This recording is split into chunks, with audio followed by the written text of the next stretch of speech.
On sait que dans R, il n'y a pas de solution du quotient de type x carré est égal à un nombre négatif.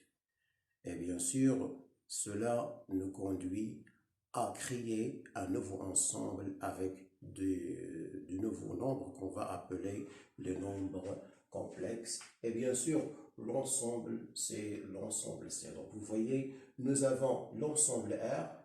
On présente un nombre tel que son carré est égal à -1 et bien sûr en liant les réels avec i, on va trouver un nouveau ensemble, bien sûr tel que R il est inclus dans ce ensemble là qu'on va appeler l'ensemble C.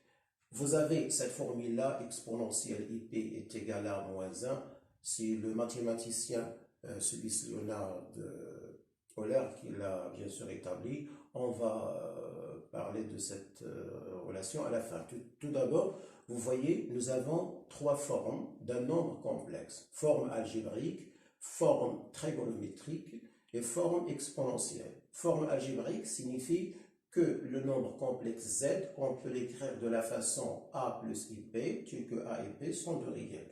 A, c'est la partie réelle, b, c'est la partie imaginaire. Et bien sûr, le nombre 0 a pour partie réelle nul et a pour partie imaginaire nul. Maintenant, forme trigonométrique d'un nombre complexe, c'est quoi?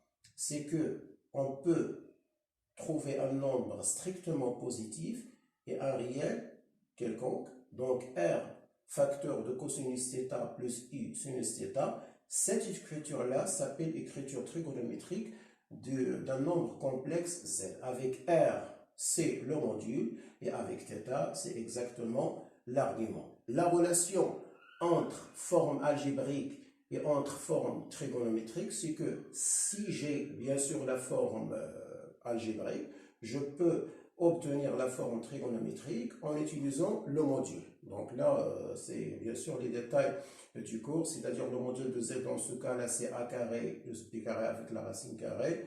Je vais factoriser, je vais trouver cosinus θ et sinus θ. Et l'inverse, bien sûr, évidemment, si j'ai la forme trigonométrique, je peux facilement trouver la forme algébrique. Maintenant, la forme exponentielle, c'est un résultat direct de la forme trigonométrique. Tout d'abord, cosinus θ plus i sinus θ, on peut l'écrire sous la forme de exponentielle et θ, avec bien sûr sur le nombre de l'air.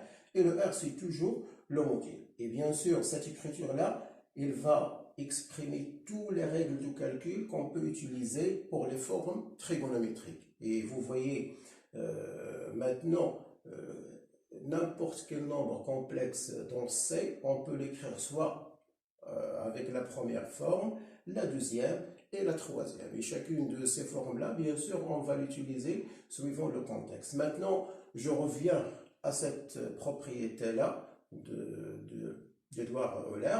Donc cette propriété-là, elle est très importante en mathématiques. Pourquoi? Parce qu'il fait le lien entre ce qui est analyse, bien sûr le E, et ce qui est algébrique avec le I, et ce qui est géométrique avec le I. Donc exponentielle IP est égal à -1.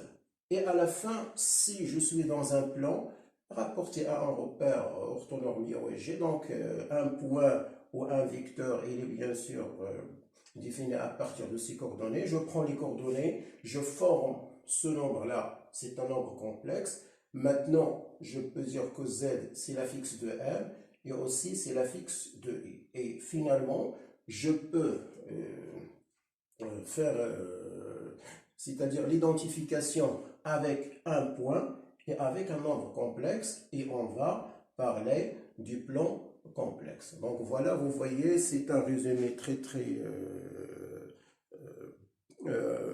en bref pour les nombres complexes. Donc dans la deuxième capsule, on va passer bien sûr à l'application de tout ça et surtout le lien entre ce qui est algébrique, ce qui est bien sûr géométrique, bien sûr en utilisant soit la forme trigonométrique, soit la forme algébrique. Allez, merci et on se verra dans le prochain ou bien la prochaine capsule.